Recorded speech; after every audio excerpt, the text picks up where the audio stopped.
إن الحمد لله نحمده ونستعينه ونستغفره ونعوذ بالله من شرور أنفسنا ومن سيئات أعمالنا من يهده الله فلا مضل له ومن يضلل فلا هادي له وأشهد أن لا إله إلا الله وحده لا شريك له وأشهد أن محمدا عبده ورسوله يا أيها الذين آمنوا اتقوا الله حق تقاته ولا تموتن إلا وأنتم مسلمون يا أيها الناس اتقوا ربكم الذي خلقكم من نفس واحدة وخلق منها زوجها وبث منهما رجالا كثيرا ونساء واتقوا الله الذي تساءلون به والأرحام إن الله كان عليكم رقيبا يا أيها الذين آمنوا اتقوا الله وقولوا قولا سديدا يصلح لكم أعمالكم ويغفر لكم ذنوبكم ومن يطع الله ورسوله فقد فاز فوزا عظيما أما بعد وإن خير الكلام كلام الله وخير الهدي هدي محمد صلى الله عليه وسلم وإن شر الأمور محدثاتها وكل محدثة بدعة وكل بدعة ضلالة وكل ضلالة في النار أما بعد. Donc on va continuer aujourd'hui l'explication de Al-Usul al-Sitta du Cheikh avec le sharh du Cheikh Ubayd al-Jabiri, et aujourd'hui c'est le cours numéro 3. On est toujours dans le deuxième fondement au sujet de l'ordre de s'unir et de ne pas se diviser dans la religion. On a lu les versets du Coran qui se rapportent à ce sujet, et aujourd'hui, Inch'Allah, qu'est-ce qu'on va lire ensemble maintenant? C'est les ahadiths qui ont été mentionnés sur cette question. Et juste avant de rentrer dans ce sujet, il y a juste un point ou deux que je voudrais clarifier par rapport au cours qu'on a fait sur Al-Ikhlas. Parce que j'ai en même temps, en plus de ce qu'on a expliqué dans le premier cours et dans le premier cours de ce livre, on n'a pas mentionné beaucoup de choses sur Ar-Riya, mais c'est très important d'en parler. Et j'écoutais justement le sharh du Cheikh Saleh Al-Fawzan de Kitab Al-Tawhid hier, et il parlait du chapitre de Ar-Riya. Et plusieurs personnes ont posé la question au Cheikh au sujet du fait de, par exemple, donner des cours ou des choses comme ça, puis faire des khutab, ou bien des questions qui ont rapport avec ça. Certaines personnes demandaient, est-ce que le fait de, par exemple, donner des cours ou bien faire la khutbah ou des choses comme ça, si on ressent du riya en nous-mêmes dans ces choses-là, est-ce qu'on doit laisser tomber? Est-ce qu'on doit laisser tomber l'action? Et à chaque fois, le cheikh il a répété, à chaque fois qu'on lui a posé cette question, il a dit, si vous trouvez du riya en vous-même, repoussez le riya, mais n'abandonnez pas l'action. Et il a mentionné les paroles de l'imam An-Nawawi à ce sujet-là, que de faire des actions pour faire plaisir aux gens, c'est du riya, et que d'abandonner une action par crainte de riya, ça rentre aussi dans le shirk. Donc, il y a des gens parmi les jeunes frères et parmi les tulab al-ilm, parfois ils disent, moi je ne veux pas prendre la parole devant les gens, je ne veux pas commencer à donner des cours, alors que c'est des gens qui ont étudié, soit qu'ils ont des diplômes de l'université de Médine ou d'autres universités islamiques, ou bien ils ont étudié avec des ulama, et ils ont du ilm, ils ont la capacité de transmettre cette science, et ils utilisent des faux prétextes pour s'abstenir d'enseigner. Par exemple, ils disent, j'ai peur d'avoir du riya, et de s'abstenir de faire des bonnes œuvres, des actions par crainte de riya, ça aussi ça rentre dans le riya.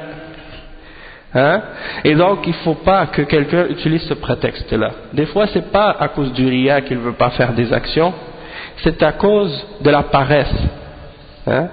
C'est à cause de la paresse, ou bien c'est à cause de la peur des responsabilités.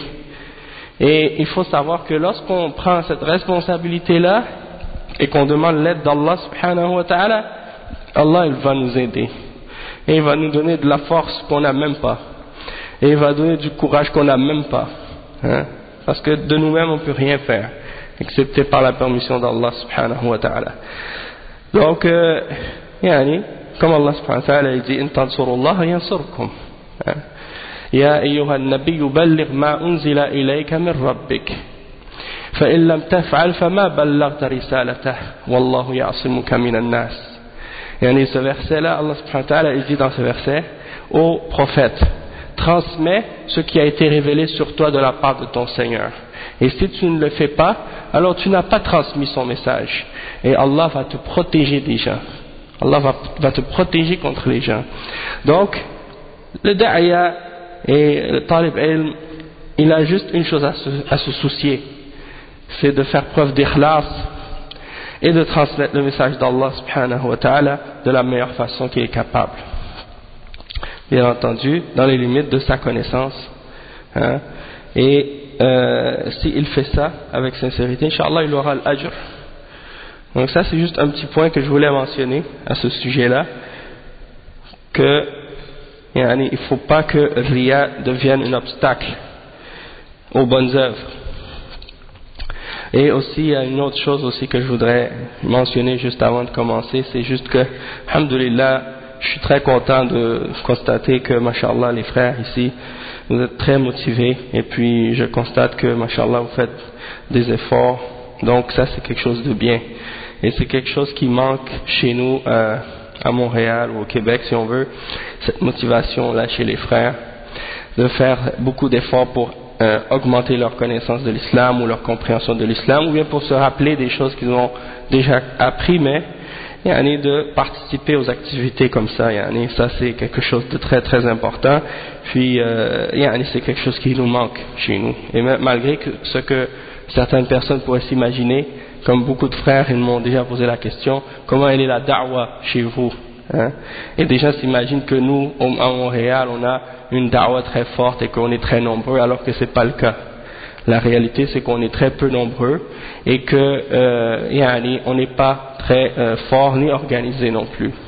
Mais on essaie par les moyens qu'on a de faire ce qu'on peut, hein?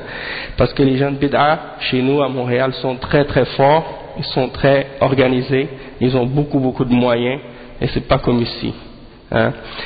Donc c'est juste des points que je voudrais vous faire savoir comme ça pour en fait vous encourager à faire encore plus d'efforts dans le bien et à comprendre que même si vous par exemple ici vous pensez peut-être que vous avez encore rien fait ou que vous n'avez pas encore beaucoup fait d'efforts, dites-vous que il y a d'autres personnes qui sont encore plus loin que vous ou bien qui n'ont pas encore fait la moitié de ce que vous avez réussi à faire. Donc ça c'est juste pour commencer. Ensuite on va continuer donc à lire les paroles du Cheikh. Cheikh il dit Al-Mabhath al-Thalith Al-Ahadith al-Dalla ala al-Amr bil-Ijtima'i ala al-Din. Ces points que le Cheikh il mentionne maintenant, que ce qu'on a lu hier et aujourd'hui, ce sont des points très très importants à comprendre dans notre manhaj et dans les fondements d'Ahl Sunnah et en particulier à notre époque, parce que en ce moment maintenant, parce qu'on est en plein dans la fitna. Et donc c'est important qu'on connaisse les questions qui ont rapport à ces sujets-là, qu'on connaisse les preuves et qu'on sache comment comprendre ces problèmes-là. Le Cheikh il dit donc لنتأمل نصوص سنة الرسول صلى الله عليه وسلم فإنها تفوق الحصر. فنذكر أولا حديث افتراق الأمم وهو في الصحيح عن النبي صلى الله عليه وسلم بكثرة طرقه. قال صلى الله عليه وسلم افترقت اليهود على 71 فرقة وافترقت النصارى على 72 فرقة وستفترق هذه الأمة على 73 فرقة كلها في النار إلا واحدة. قالوا من هي يا رسول الله؟ قال الجماعة.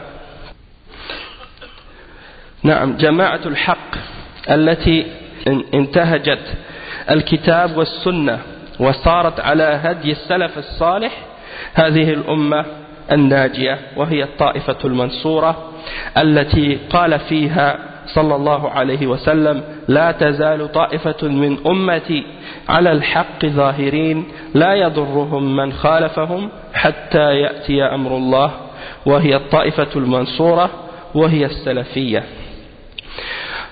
Donc le Cheikh il dit on va analyser ensemble les textes de la sunna du messager sallallahu alayhi wa sallam parce qu'elles sont très très nombreuses, on ne peut pas les limiter ou les calculer tellement elles sont nombreuses.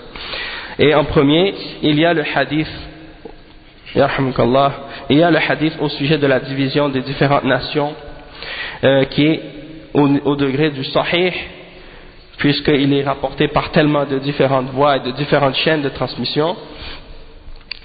Et c'est le hadith de la division de la Ummah. Ça dit que les juifs se sont divisés en 71 sectes, que les chrétiens se sont divisés en 72 sectes, et que cette Ummah va se diviser en 73 sectes. Elles seront toutes en enfer excepté une. Et ils ont demandé au messager d'Allah sallallahu alayhi wa sallam, laquelle est-ce au messager d'Allah, c'est-à-dire laquelle sera au paradis parmi ces sectes, et il a dit c'est la Jama'a, c'est la Jama'a. Et il y a quelqu'un qui m'a posé la question justement hier à ce sujet-là, en me disant que parmi les gens de Bid'a, il y en a qui disent que la Ummah, ou la Ummah en question dans le hadith, quand le prophète sallallahu alayhi wa sallam il parle هذه الأمة, il dit que c'est Ummatul Da'wa et non Ummatul Istijaba. Et ça c'est incorrect.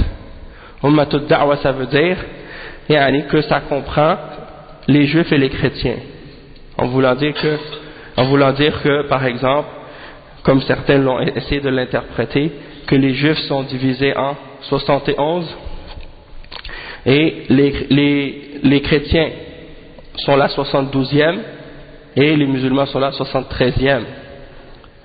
Donc ils ont essayé d'interpréter le hadith de cette façon-là pour essayer de faire croire comme si en voulant dire que c'est pas 73 sectes dans l'islam, mais 73 sectes en tout par rapport aux juifs et aux chrétiens, et que l'islam est une d'entre ces différentes sectes. Là, ça c'est une déformation de la signification du hadith. Et la Ummah dont on parle ici, c'est pas Ummatul Da'wa, c'est Ummatul Istijaba, c'est-à-dire la Ummah, ceux qui ont accepté la Da'wa de l'islam et qui ont cru en le Coran et la Sunna. Donc c'est de eux qu'on parle, et que c'est parmi cette Ummah qu'il y aura la division en 73 sectes. Et tous les ulama de Ahl Sunnah qui ont utilisé ce hadith, ils l'ont utilisé dans ce sens-là. Ils l'ont utilisé dans le sens de réfuter les gens de la division, et réfuter les gens de Bid'a, et retourner à tous les livres de Ahl Sunnah wal Jama'a, des imams. Dans leurs livres, ils se réfèrent toujours à ce hadith-là pour blâmer les groupes et les sectes d'égarement qui ont dévié et qui ont inventé des innovations dans l'islam, et non pas pour parler des religions précédentes ou des peuples précédents uniquement. Donc, c'est juste un petit point en passant par rapport à ça, une shubha que les gens essaient de propager parmi les individus qui suivent autre que la voie des salafs. Donc, la Jama'a, le prophète sallallahu alayhi wa sallam a dit que c'est le groupe qui sera sauvé, c'est la Jama'a. C'est la preuve que cette Ummah n'est qu'une seule Jama'a, un seul groupe. Il n'y a pas de différents groupes islamiques en réalité, il ne doit y en avoir qu'un seul. Et c'est celui qui suit le Coran et la Sunna selon la guidance des Salaf as-Salih. C'est ce groupe-là qui est sauvé. Et c'est le groupe victorieux. Et ça c'est la preuve que l'interprétation de ces gens-là, de Ummatul Da'wa, c'est incorrect, puisque le hadith du groupe victorieux, il vient réfuter leur interprétation, puisque le hadith du groupe victorieux mentionne que c'est un groupe qui va rester sur la vérité dans cette Ummah. Et donc le cheikh il dit que le prophète sallallahu alayhi wa sallam a dit dans le hadith justement du groupe victorieux qu'il y aura toujours un groupe de ma Ummah qui va être sur la vérité, qui va être victorieux sur la vérité, et ceux qui les abandonnent ou qui s'opposent à eux ne pourront pas leur nuire en quoi que ce soit jusqu'à ce que vienne le commandement d'Allah subhanahu wa ta'ala. Donc c'est le groupe victorieux qui est en fait as-salafiyya, la voie des salaf as-salih.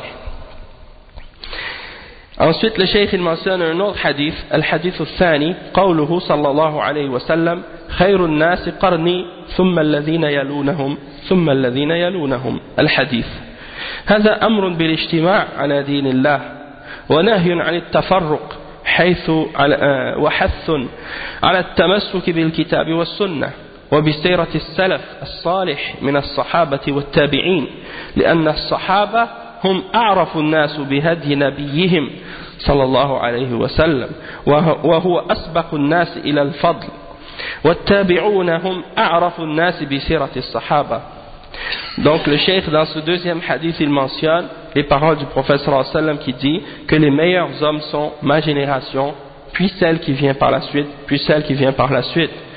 Donc il y a dans ça l'ordre de se réunir sur la religion et l'interdiction de se diviser, et une incitation à s'accrocher au livre et à la sunna et à la voie des salaf as-salih parmi les sahaba et les tabi'in, parce que les sahaba sont ceux qui connaissaient le plus la guidance du prophète Muhammad sallallahu alayhi wa sallam, et c'est eux qui étaient toujours les premiers vers qu'est-ce qui est méritoire et qu'est-ce qui est bien. Et les tabi'un sont les personnes qui ont le plus de connaissances au sujet de l'exemple des sahaba après la mort du prophète sallallahu alayhi wa sallam. Donc si on se retourne vers eux et on suit leur exemple, c'est sûr que ça va nous inciter à rester unis et à ne pas se diviser. Al-hadith al-thalith, qawluhu sallallahu alayhi wa sallam, zaruni ma taraktukum alayhi, فإنما هلك من كان قبلكم كثرة مسائلهم واختلافهم على أنبيائهم فما أمرتكم به فأتوا منه ما استطعتم وما نهيتكم عنه فاجتنبوه. يحتوي هذا الحديث أولا على التمسك بهدي النبي صلى الله عليه وسلم وبسنته. ذروني ما تركتكم عليه ثم قال فما أمرتكم به فأتوا منه ما استطعتم. Donc ça c'est le troisième hadith. Il mentionne que le prophète sallallahu alayhi wa sallam a dit ذروني ما تركتكم, laissez-moi tant que je vous laisse. Et les gens ont péri, les gens avant vous ont uniquement péri parce qu'ils posaient trop de questions à leur prophète et parce qu'ils ont divergé avec leur prophète. Donc ce que je vous ordonne, faites-en ce que vous êtes capable, et ce que je vous interdis de faire, alors abstenez-vous-en. Et le cheikh explique que ce hadith il comprend plusieurs enseignements, plusieurs points. Parmi ces points-là, le fait de s'accrocher à la guidance du prophète Muhammad sallallahu alayhi wa sallam et de s'accrocher à sa sunna, puisqu'il dit laissez-moi tant que je vous laisse, dans le sens que en fait c'est par rapport à ce qui suit par la suite, de ne pas poser trop de questions dans la religion. Puis après il dit et ce que je vous ordonne, faites-en ce que vous êtes capable. Donc c'est de s'accrocher à ce qu'on est capable de la sunna et de rester accroché à ça. ثانيا التحذير عن الاختلاف والتحذير من الاختلاف بينه الرسول صلى الله عليه وسلم بقوله فإنما هلك من كان قبلكم بكثرة مسائلهم واختلافهم على أنبيائهم فالأمة إذا اختلفت على نبيها معرضة للهلاك. Donc l'avertissement, ça c'est le deuxième point, l'avertissement contre la divergence et l'avertissement contre le fait de diverger. Et ça c'est expliqué dans le hadith lorsque le prophète Muhammad sallallahu alayhi wa sallam dit que ceux qui ont vécu avant nous ont péri à cause des nombreuses questions qu'ils posaient à leur prophète. Ils posaient trop de questions et en même temps des divergences qu'ils avaient avec leur prophète. Donc ça c'est une des choses qui amène la Ummah à sa perte et à la destruction lorsqu'ils divergent d'avec leur prophète. الأمر الثالث فيه سر بديع من أسرار التشريع أن الأوامر يعفى عن الإنسان ما يعجز عن فعله أما النواهي فلا عفو فيها بل يجب ترك المنهي عنه بالكلية ما نهيتكم عنه فاجتنبوه فإذن هذا فضل الله. Donc le cheikh il dit que le troisième point dans ce hadith c'est en fait un genre de, il y a un petit secret parmi les secrets de la charia dans ce hadith. D'après ce que le cheikh explique, il dit que il y a dans ce hadith qu'est-ce qui indique que les ordres, l'homme est excusé dans les ordres d'Allah subhanahu wa ta'ala et dans les ordres du prophète sallallahu alayhi wa sallam par rapport à qu'est-ce qu'il est incapable de faire. Donc, si quelqu'un est dans l'incapacité de faire quelque chose, il est excusé de cette chose-là. Lorsque quelqu'un n'a pas la capacité, comme par exemple si quelqu'un veut faire le hajj, il n'a pas d'argent, eh bien, il est excusé de ne pas le faire dans ce cas-là. Ou si quelqu'un veut faire le wudu mais il est malade, il est excusé dans ce cas-là de ne pas pouvoir le faire. Si quelqu'un ne peut pas prier debout parce qu'il a une blessure, il est excusé de prier debout, il peut prier assis, ainsi de suite. Et cette règle-là, elle s'applique à toutes les règles de l'islam. C'est comme par exemple les ulama quand ils expliquent que si on n'a pas la capacité de faire le djihad, on est excusé dans ce cas-là. On n'a pas de péché puisqu'on n'est pas capable de le faire. Donc ça c'est une règle dans la charia. Ma amartukum bihi fa'tu minhu mastata'tum. Ce que je vous ordonne, faites-en ce que vous êtes capable. C'est-à-dire, tant que tu es capable de le faire, tu dois le faire, mais si tu es incapable, eh bien, dans ce cas-là, tu es excusé. En ce qui concerne les interdictions, alors il n'y a pas ce pardon-là ou cette excuse, puisque, en réalité, le fait de s'abstenir de quelque chose, ça ne nécessite aucune capacité, puisque tu fais juste t'abstenir de le faire. C'est pas la même chose que quand on t'ordonne de faire quelque chose. Quand on t'ordonne quelque chose, c'est un taklif, on te met une charge sur le dos, tandis que quand on t'interdit quelque chose, c'est le contraire, on te facilite la chose. Et c'est pour ça on dit parfois des fois aux gens qui rasent leur barbe, on dit subhanallah, c'est plus facile de la laisser pousser que de la raser. Donc le fait qu'on vous dise par exemple laissez-la pousser, c'est une facilité pour vous et non une difficulté. Donc ça c'est un exemple. Et ça c'est la grâce d'Allah subhanahu wa ta'ala. Donc le cheikh il dit ensuite وقوله ثم صار الأمر إلى أن الافتراق في أصول الدين وفروعه هو الفقه في الدين. Il parle par la suite des paroles du cheikh. Il dit دلالة قول المصنف ثم صار الأمر إلى آخره. الشرح قلت هذا الذي ذكره وهو ما آلت إليه الأمة الإسلامية من التحزب حتى صار كل حزب لا يرى الدين إلا من خلال مبادئه وقواعده التي قاعدها وأصوله التي أصلها وأصبح كل حزب بما لديهم فرحون وانطبق عليهم قول الحق جل ثناؤه إن الذين فرقوا دينهم وكانوا شيعا لست منهم في شيء إنما أمرهم إلى الله ثم ينبئكم بما كانوا يفعلون. Donc le cheikh il explique les paroles de l'imam Muhammad ibn Abdul Wahhab lorsqu'il dit que par la suite plus tard dans la Ummah il y a eu des divergences et des divisions dans les fondements de la religion et dans les branches également de la science et dans le fiqh.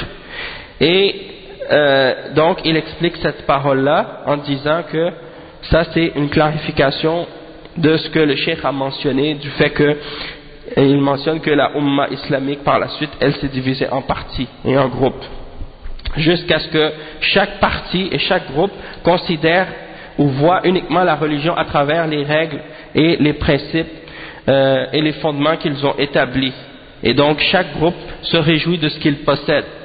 Ça c'est malheureusement la réalité de ce qui se passe actuellement. Et donc la parole d'Allah subhanahu wa ta'ala s'est appliquée sur eux lorsque Allah subhanahu wa ta'ala dit ceux qui ont divisé leur religion et qui sont devenus des sectes, tu n'as rien à voir avec eux, et leur jugement revient uniquement à Allah, puis il vous informera de ce que vous faisiez.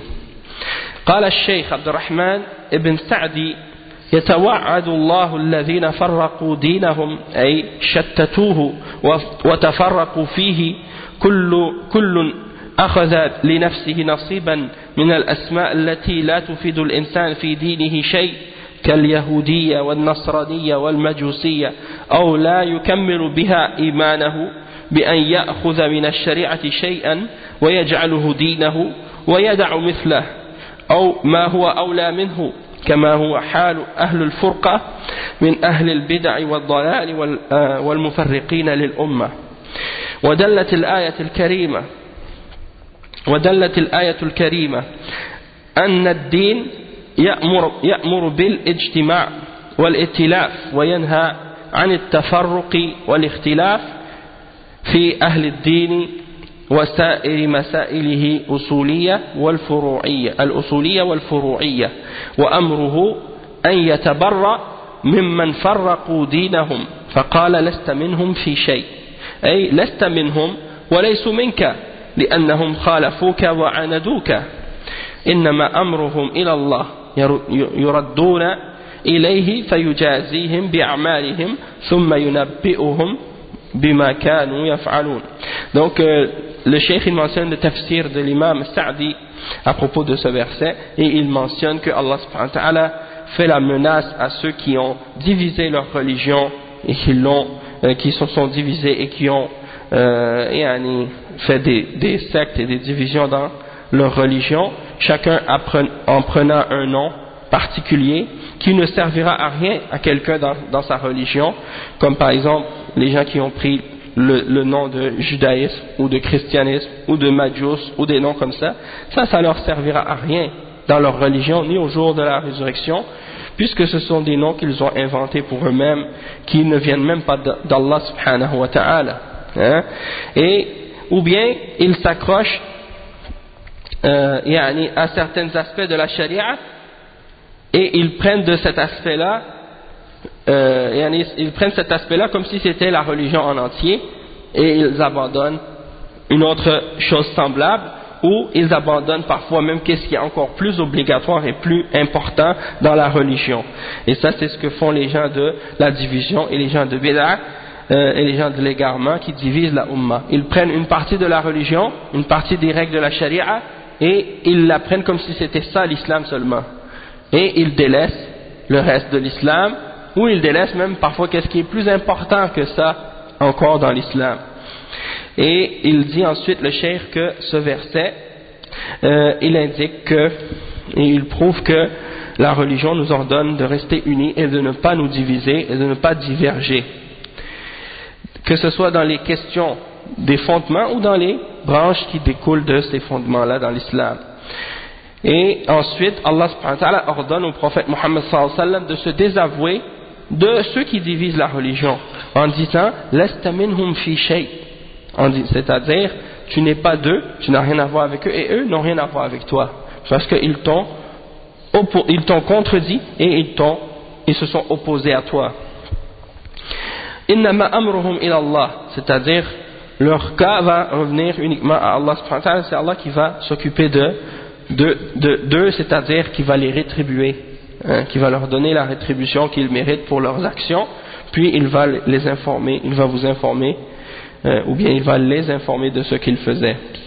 قلت وقد جاءت السنة الصحيحة بذم الافتراق في الدين ومن ذلك قوله افترقت اليهود إلى 71 فرقة وافترقت النصارى على 72 فرقة وستفترق هذه الأمة على 73 فرقة كلها في النار إلا واحدة قالوا من هي يا رسول الله قال الجماعة ويفسر ابن مسعود رضي الله عنه الجماعة بقوله من كان على الحق وإن كنت وحدك من كان على الحق وإن كنت وحدك.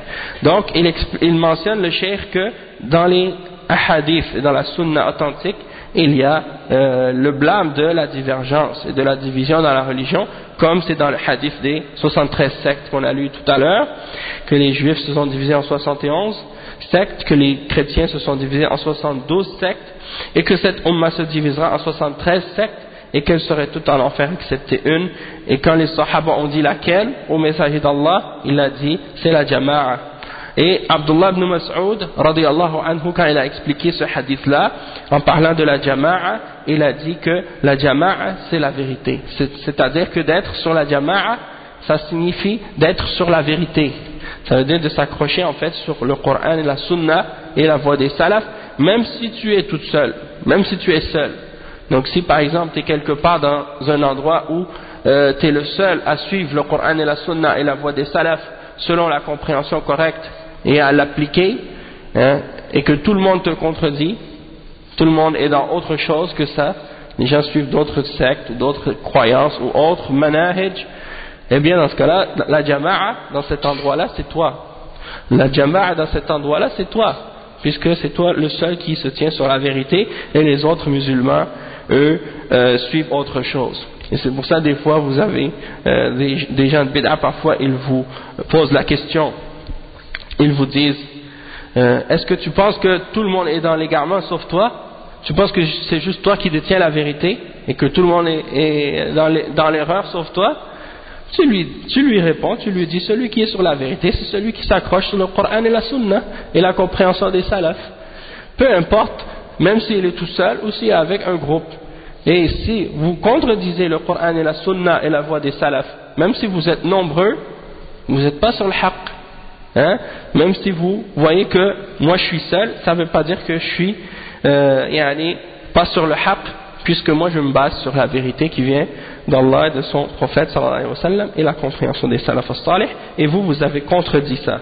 Donc il n'y a rien qui empêche que une chose comme ça se produise.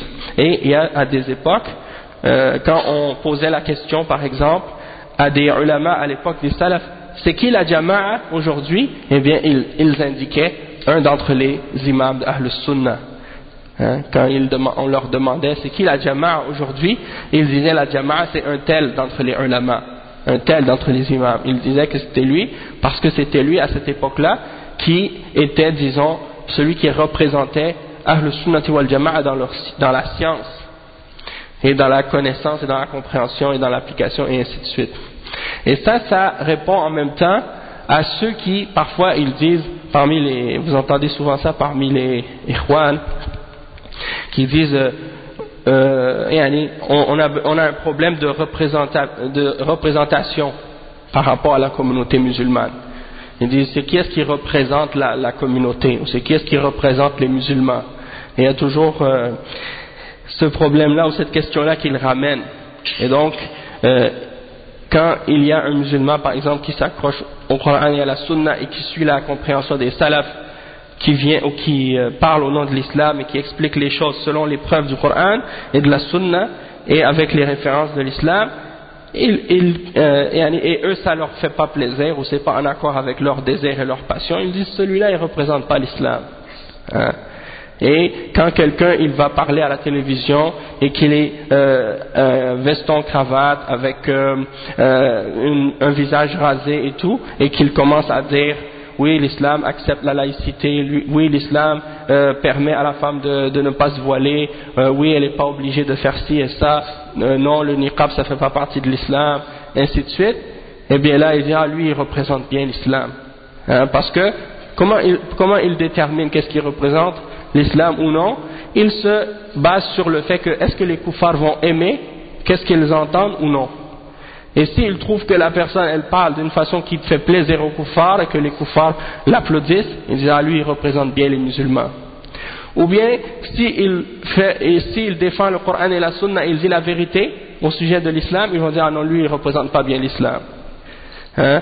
Et il y en a des fois qui pensent, surtout chez les koufars, ils se basent sur le nombre.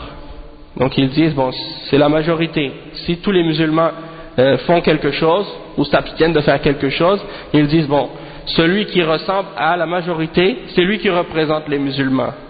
Hein? Donc si par exemple la majorité des femmes ne portent pas le hijab, ils vont dire dans ce cas-là cette femme qui ne porte pas le hijab et qui parle à la télé, elle représente les musulmanes parce qu'elle ressemble à la majorité. Et c'est pas ça la référence. La référence c'est pas le nombre, comme on le voit dans ce hadith et dans la parole d'Abdullah ibn Mas'ud. La référence c'est le fait d'être sur la vérité, d'être sur le haqq, et non pas de se baser sur la majorité ou qu'est-ce que le nombre dit. Et malheureusement, qu'est-ce que les gens de bid'a souvent, qu'est-ce qu'ils font, et les kuffars aussi, c'est de se baser sur le nombre. S'ils voient qu'il y a un plus grand nombre qui font quelque chose, ils considèrent que c'est ça la vérité, même si c'est contraire à ce que Allah a révélé. Donc le cheikh il dit ensuite wa aqul la khalas min shattati al-amr wa tamazzuq al-shaml wa tasaddu' as-sufuf illa bi amrayn. أولهما نبذ الانتماءات التي أفرزتها الحزبية الضيقة وأنتجت الفرقة والشحناء، وثانيتها العودة إلى الجماعة السلفية فإنها الحنيفية السمحة والمحجة البيضاء التي ليلها كنهارها لا يزيغ عنها إلا هالك وهي الفرقة الناجية والطائفة المنصورة. Donc le cheikh il explique qu'on ne pourra jamais sortir de la division et de la divergence et de la division de nos rangs excepté en comprenant deux choses. La première chose, c'est qu'il faut rejeter toutes les appartenances de hizbiyya, c'est-à-dire de partisantisme ou d'appartenir à un groupe ou à quelque chose qui a un groupe ou une association ou organisation qui a des fondements autres que les fondements de Ahl Sunnati wal Jama'a. Et aller faire une association, c'est pas interdit du moment que les fondements de cette association sont les fondements de Ahl Sunnati wal Jama'a et qu'elle collabore avec toutes les autres qui sont sur les mêmes fondements, c'est-à-dire qui sont sur les fondements de Ahl Sunnati wal Jama'a et qu'elle se désavoue des kuffars et des gens de bid'ah. Donc dans ce cas-là, c'est correct. Mais si des gens se réunissent pour faire une association ou une organisation et qu'ils établissent une charte ou une règle qui contredit les fondements de Ahl Sunnati wal Jama'a, dans ce cas-là, c'est pas permis de faire ce groupe-là. Et si les gens se rallient autour de ces principes ou de ces règles en contradiction avec les principes de Ahl Sunnati wal Jama'a et de la Salafiyya, alors dans ce cas-là, ils ont créé une nouvelle forme de hizbiyya, encore une fois, qui va diviser les musulmans. D'accord? Donc, il faut se détacher de ça. C'est-à-dire, tous ceux qui sont dans des groupes aujourd'hui, que ce soit les Ikhwan, ou les Tabligh ou d'autres, ils doivent se détacher de ces groupes. Les Ikhwan doivent quitter le groupe des Ikhwan et cesser d'appartenir à ce groupe. Et ils doivent se rattacher à la compréhension et au fondement des salafs. Et les Tabligh doivent quitter ces groupes-là et revenir aux principes et aux fondements de Ahl Sunnati wal Jama'a et se désavouer des principes et des règles qui sont en opposition avec les règles de Ahl Sunnati wal Jama'a dans ces groupes-là. Deuxièmement, c'est de revenir à la Jama'a Salafiyya, comme je disais. Ça, c'est le deuxième point. Parce que As-Salafiyya, c'est Al-Hanifiyya Samha. C'est-à-dire, c'est la religion d'Abraham et la religion du prophète Mohammed sallallahu alayhi wa sallam. Et c'est la voie blanche, éclatante, que le prophète sallallahu alayhi wa sallam, sur laquelle le prophète sallallahu alayhi wa sallam nous a laissé, en disant que sa nuit, elle est comparable à son jour. C'est-à-dire qu'elle est tellement claire que même le jour ou la nuit, c'est la même chose. Elle est claire, on voit cette voie, elle est claire. Et personne ne peut s'en écarter, excepté que s'il s'en écarte, il va aller à sa perte. Et c'est le groupe sauvé et le groupe victorieux. Donc, ça c'est l'obligation de tout musulman qui est sincère et qui veut réellement l'unité et que les musulmans soient unis. Si quelqu'un, tu l'entends parler d'unité et de dire qu'il faut arrêter de se diviser, mais qu'il n'accepte pas ces deux points-là, ça veut dire qu'il ne veut pas vraiment que les musulmans s'unissent. Il veut juste parler d'unité comme ça, mais il veut rien de concret, en fait. Et le cheikh il dit ensuite, وقال شيخ الإسلام ابن تيمية لا عيب على من أظهر مذهب السلف وانتسب إليه واعتز إليه بل يجب قبول ذلك منه بالاتفاق فإن مذهب السلف لا يكون إلا حقا فإن كان موافقا له باطنا وظاهرا فهو بمنزلة المؤمن الذي هو على الحق باطنا وظاهرا وإن كان موافقا له في الظاهر فقط دون الباطن فهو بمنزلة المنافق فتقبل منه علانيته وتوكل سريرته إلى الله فإن لم نؤمر بأن ننقب عن قلوب الناس ولا أن نشق بطونهم انتهى محل الفرض. Donc le cheikh il mentionne cette citation de l'imam Ibn Taymiyyah dans son livre Majmu' al-Fatawa, la page 149. Il dit, le volume 4 à la page 149, il n'y a aucun blâme pour celui qui montre la voie des salafs, ou bien qui dit appartenir à la voie des salafs, ou bien qui se dit salafi. Il n'y a aucun blâme pour ça, parce qu'il y a des gens maintenant à notre époque, ils essaient de remettre en question l'appellation salafi. Ils disent non, mais il ne faut pas dire salafi, ça crée de la division, ou bien c'est quelque chose qui n'existait pas. Il y en a qui prétendent même que ça n'existait pas avant, alors que l'appellation des salafs, c'est quelque chose qui existait depuis l'époque des salafs. Eux-mêmes, ils se désignaient, quand les tabi'in parlaient des sahaba, ils disaient nos salafs. Et même le prophète sallallahu alayhi wa sallam, il a dit à sa propre fille, ni'matus salaf ana laki. Quel bel exemple, ou quel bon prédécesseur je suis pour toi. Donc ça c'est des exemples. Et dans les paroles des imams, dans Sahih al-Bukhari, les tabi'in qui désignent les sahaba en parlant d'eux, en disant qu'ils sont des salafs, et ainsi de suite. Et le fait de se dire salafi, il n'y a rien de contraire à l'islam là-dedans, sur le plan linguistique, puisque c'est quelque chose qui est permis, comme on dit qu'on est sunni lorsqu'on suit la sunna. Est-ce que quelqu'un va dire que de se dire sunni c'est quelque chose d'incorrect? Donc de se dire salafi c'est la même chose, c'est un synonyme, ça veut dire exactement la même chose, et c'est quelque chose qui est ordonné par Allah. Allah nous ordonne dans le Coran de suivre les salafs. Allah subhanahu wa ta'ala il dit وَالسَّابِقُونَ الْأَوَّلُونَ مِنَ الْمُهَاجِرِينَ وَالْأَنصَارِ وَالَّذِينَ اتَّبَعُوهُم بِإِحْسَانٍ رَضِيَ اللَّهُ عَنْهُمْ وَرَضُوا عَنْهُ. Donc il dit dans ce verset là, les premiers d'entre les croyants qui ont précédé dans la foi, parmi les muhajirin et les ansar, et ceux qui les ont suivis de la meilleure façon, Allah est satisfait d'eux et eux sont satisfaits de lui. Donc qui ont suivi, qui les ont suivis de la meilleure façon. Donc Allah subhanahu wa ta'ala il dit à leur sujet qu'il les a agréés et qu'il est satisfait d'eux. Ça c'est un ordre de les suivre, sans parler des autres versets qui prouvent ça aussi. Et lorsque le prophète sallallahu alayhi wa sallam dit فَعَلَيْكُمْ بِسُنَّتِي وَبِسُنَّةِ الْخُلَفَاءِ الرَّاشِدِينَ الْمَهْدِيِّينَ مِنْ بَعْدِي, ça c'est un ordre de les suivre. Et également lorsqu'il dit, en parlant du groupe sauvé, مَا أَنَا عَلَيْهِ الْيَوْمِ وَأَصْحَابِي, ce que je suis moi-même aujourd'hui et mes compagnons, ça c'est aussi un ordre de les suivre. Donc celui qui a quelque chose contre le fait d'être salafi, il a quelque chose contre la sunna. Il a quelque chose contre la sunna qui nous ordonne de suivre les salafs. Et comme je disais, le fait de se dire salafi, c'est quelque chose qui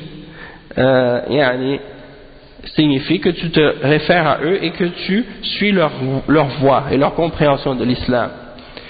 Ça ne veut pas dire comme certains parfois qui essaient de ridiculiser les salafis en disant que ils pensent que ça veut dire qu'on veut vivre comme si on était à l'époque du prophète sallallahu alayhi wa sallam, c'est-à-dire de rejeter toute la modernité et les moyens technologiques qui ont été inventés à notre époque, comme si on devait vivre sans utiliser l'électricité, sans utiliser les voitures ou des choses de ce genre.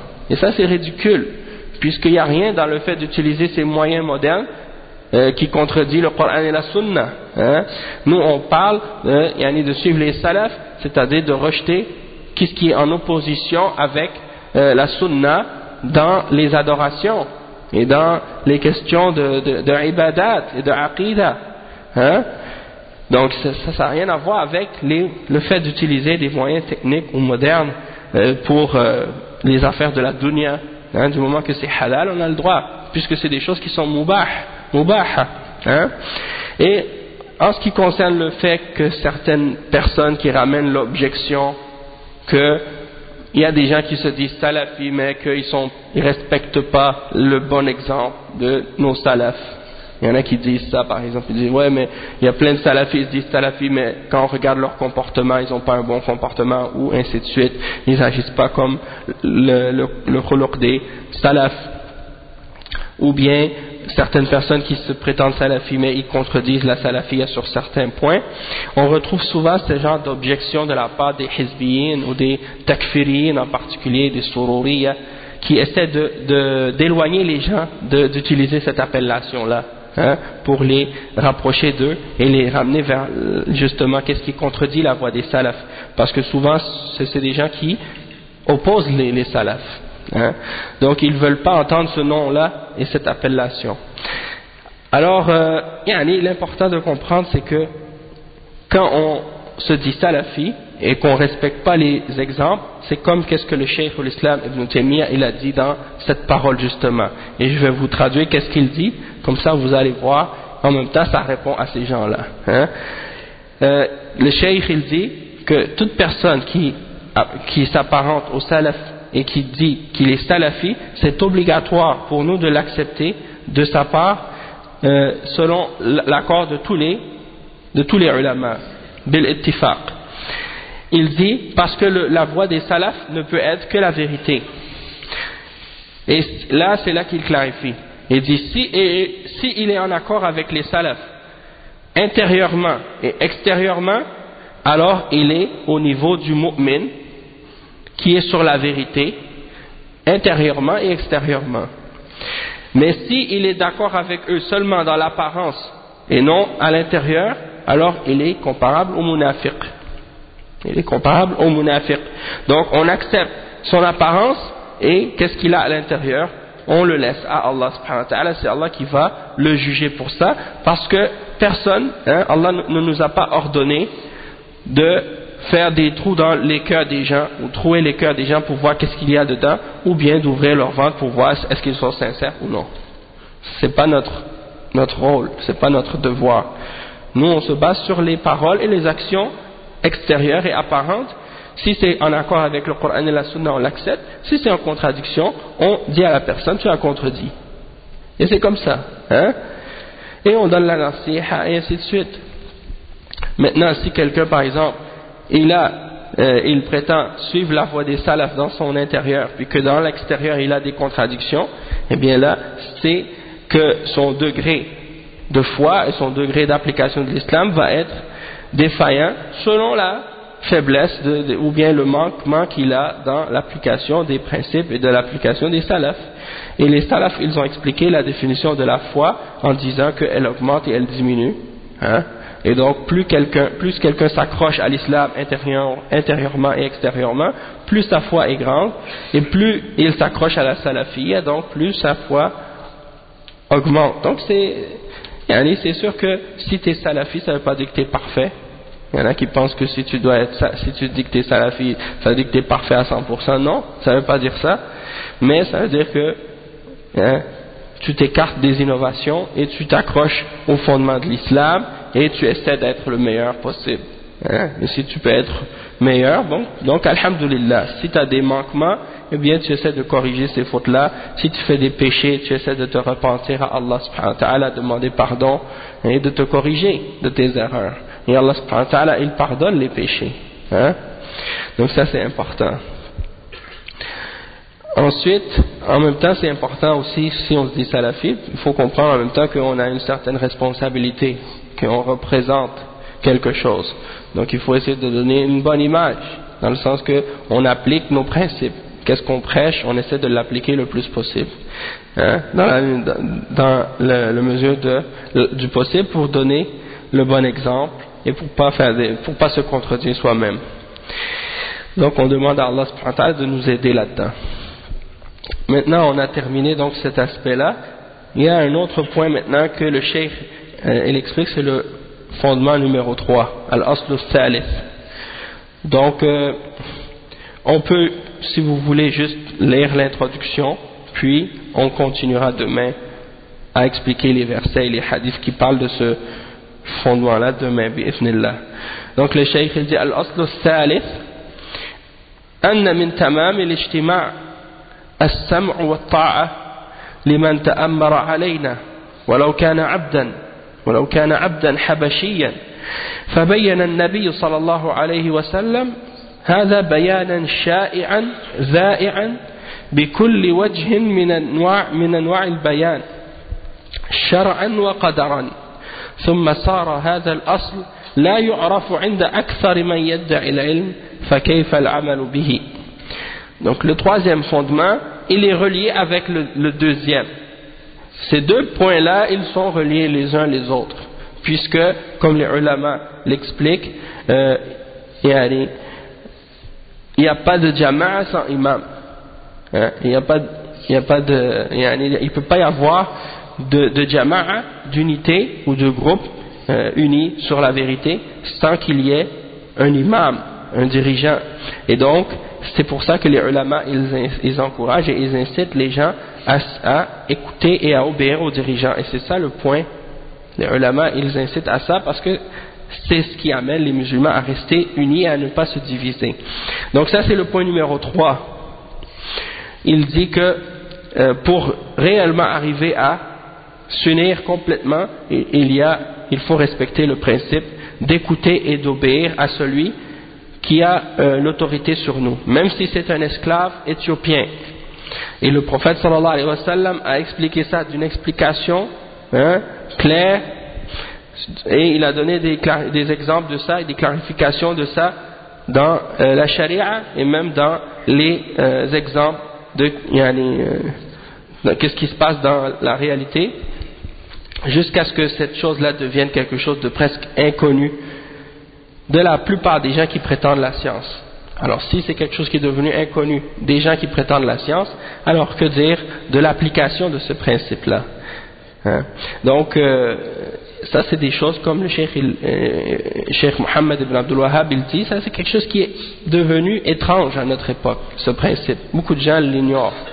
Pourtant, si tu retournes au livre des imams des salafs, ils ont tous confirmé ce principe-là dans leur livre de Aqidah. Si tu retournes sur le Sunnah de l'imam Ahmad ibn Hanbal, le Sunnah de son fils Abdullah ibn Ahmad, le Sunnah de l'imam al-Barbahari, le Sharia de l'imam al-Ajurri, le Sunnah de l'imam Ibn Abi Asim, le Sunnah de l'imam al-Humaydi. Si tu retournes aussi également à la aqidah des deux imams al-Raziyayn, Abu Zur'a et Abu Hatim, qui ont une aqidah, et parmi les fondements qu'ils mentionnent, il y a celui-là, également tous les autres livres qui ont été écrits par les imams des salaf, comme le livre de l'imam al-Lalaka'i, Usul i'tiqad, Sharh Usul i'tiqad Ahl al-Sunnah wal Jama'a. Tous ces livres-là, dedans tu retrouves Al-Ibana de l'imam Ibn Battah, et tu peux en mentionner comme ça. Pendant des heures, il y en a des centaines de livres écrits par les imams des salafs au sujet des fondements de la sunna, et ils mentionnent tous ces aspects-là dedans. Donc c'est quelque chose qui est connu, et ça fait partie de l'ijma', comme j'ai mentionné hier, malgré que beaucoup d'entre les gens aujourd'hui, ils ont été éduqués ou ils ont entendu pendant des années les idées des Ikhwan et les idées des Khawarij, et ils en sont arrivés à penser que c'était ça l'islam. Donc il faut rééduquer maintenant les musulmans et les ramener à la compréhension de l'islam, parce qu'on voit qu'est-ce qui se passe et on comprend que il ne peut pas y avoir de force chez les musulmans sans qu'il y ait une unité. Et il ne peut pas y avoir d'unité sans qu'il y ait l'écoute et l'obéissance des dirigeants et des responsables. Mais quand on regarde la société occidentale et les idéologies modernes chez les kuffars de l'Occident, ils ont basé leurs idéologies sur, disons, le refus de l'autorité et le rejet de toute autorité. Pour eux, l'autorité c'est quelque chose de mauvais, l'obéissance c'est quelque chose de mauvais, même le mot obéir, ils ont quelque chose contre ça. Le mot soumission, c'est quelque chose qui les répulse, ils ont de la répulsion par rapport à ce mot-là. C'est pour ça quand ils parlent par exemple de la soumission à Allah, ils refusent ça. La première chose qu'ils ont refusé comme autorité, c'est l'autorité d'Allah subhanahu wa ta'ala. Ensuite, l'autorité de leurs dirigeants. Ensuite, l'autorité de leur religion. Et par la suite, l'autorité de la femme, de l'homme sur sa femme et sur sa famille. Et par la suite, l'autorité des parents sur les enfants. Donc, toute forme d'autorité, elle est rejetée dans cette société-là. Et ça amène quoi? Ça amène pas l'ordre, ça amène le désordre, ça amène le chaos. Et donc, l'islam, on voit dans les principes de l'islam que c'est le contraire. Le respect de l'autorité, il existe dans l'islam. En premier, l'autorité d'Allah subhanahu wa ta'ala, l'autorité du prophète Muhammad sallallahu alayhi wa sallam, l'autorité des ulama et des dirigeants. Et quand Allah subhanahu wa ta'ala il dit dans le Coran, Ati'u Allah wa ati'u Rasul wa ulil amri minkum, obéissez à Allah, obéissez aux messagers et à ceux d'entre vous qui détiennent le commandement, on voit que les ulama de tafsir, ils ont expliqué que ulul amr, ce sont les dirigeants et les ulama. Hein? Ils ont expliqué que ce sont les dirigeants et les ulama. Donc ces deux-là, ils ont une autorité. Hein? Et ensuite, l'autorité du père sur sa famille. La femme et les enfants, ils ont ils doivent obéissance les femmes doivent obéissance à leur mari et les enfants à leurs parents. Hein? Et ainsi de suite. Donc, on voit qu'il y a un respect, il y a un ordre. Regardez même juste, par exemple, dans les écoles, les enfants ne respectent même plus les professeurs et les enseignants. Il n'y a plus de respect pour l'autorité. Donc, tout ça, c'est le fruit de cette société-là. Et ils prêchent ça dans le monde pour semer le désordre. Et donc, c'est important de faire comprendre aux musulmans maintenant, de les faire revenir aux principes de l'islam et de leur faire comprendre que ces choses-là, c'est pas acceptable. C'est contraire à l'islam. Donc, le cheikh, il dit إن هذا الأصل من أخطر الأصول وأعظمها وقد أجمع على هذا الأصل أئمة أئمة أهل السنة والجماعة وحاد عنه أهل الأهواء وتنكروا له فضلوا وأضلوا ولا يزال المتكلم في هذا الأصل يرمى بأشنع الألقاب والأوصاف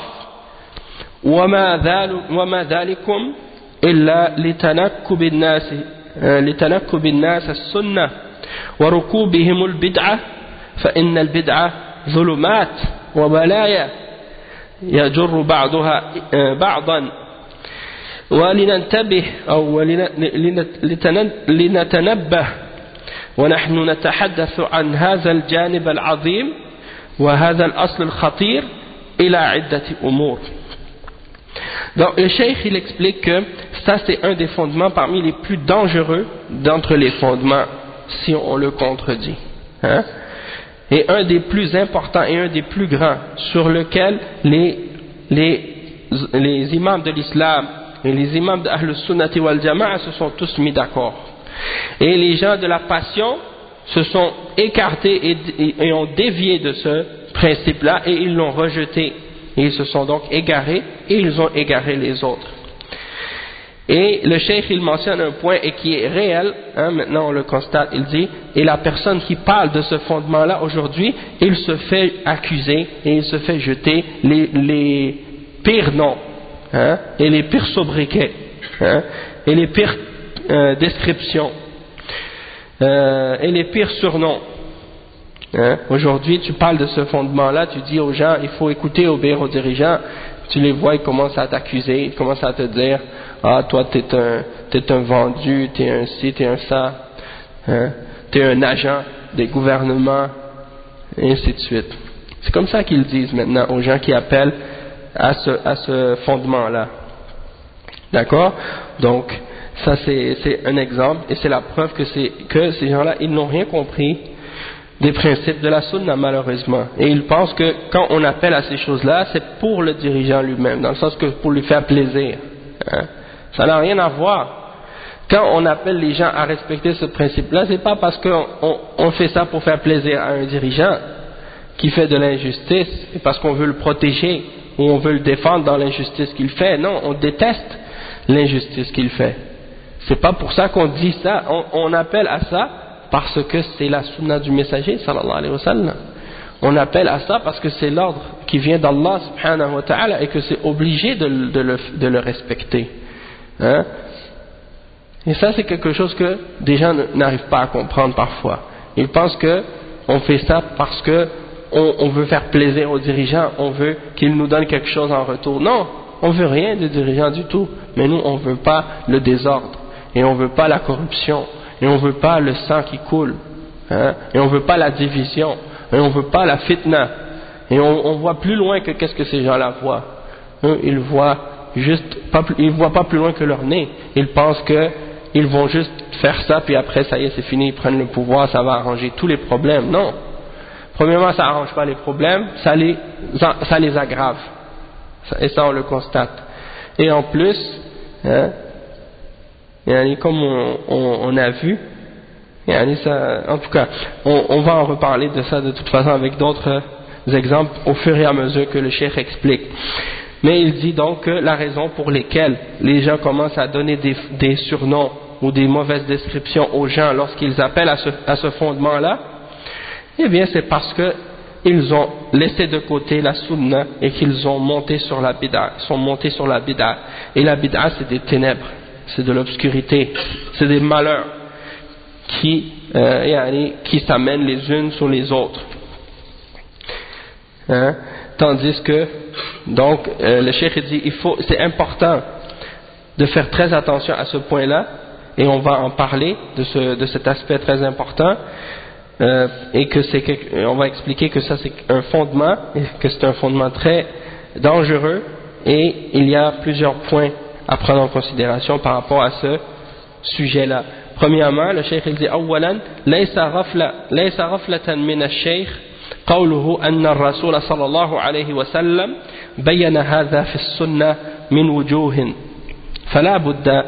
فلا يظن ظان أن الشيخ أغفل نصوص الكتاب ولكن الشيخ قال هذا فيما نظن لأن لزوم جماعة المسلمين وطاعة ولاة الأمر ورد في الكتاب وجاء في السنة بيان ذلك. Donc le cheikh il dit premièrement il ne faut pas penser que le cheikh lorsqu'il dit que le prophète sallallahu alayhi wa sallam a expliqué ça dans la sunna, il ne faut pas penser que ça veut dire que le cheikh a négligé le fait que cet aspect de la religion est mentionné également dans les textes du Coran. En fait on pense plutôt que le cheikh il a mentionné que ça se concentre dans la sunna ou que ça se situe dans la sunna, c'est-à-dire l'ordre d'obéir aux dirigeants et de rester avec la jama'a. On pense que le cheikh il sait que ces choses-là se trouvent dans la sunna et dans le Coran également, et on va expliquer justement les preuves des deux références par la suite. Le cheikh il dit والأمر الثاني أن في الأمر بلزوم الجماعة والطاعة التامة لولي الأمر في غير معصية الله كما سيأتي تفصيل ذلك من أعظم الكمال في التشريع ومن أعظم كمال الشريعة، فإنه باجتماع الكلمة يتوحد الصف وتتآلف القلوب ويسود الأمن، وعند الاختلاف يكون الشقاق وتسود الفرقة ويأكل القوي الضعيف وتصبح الغلبة لا للحق بل الغلبة لذوي القوة. Donc le cheikh il explique que il y a dans qu'est-ce qu'on va expliquer, l'ordre de s'accrocher à la jama'a et d'obéir complètement aux dirigeants tant qu'ils n'ordonnent pas de faire un péché. Et les détails de ça vont être expliqués par la suite. Et il y a là-dedans la perfection de la charia. Il y a qu'est-ce qui indique la perfection de la charia.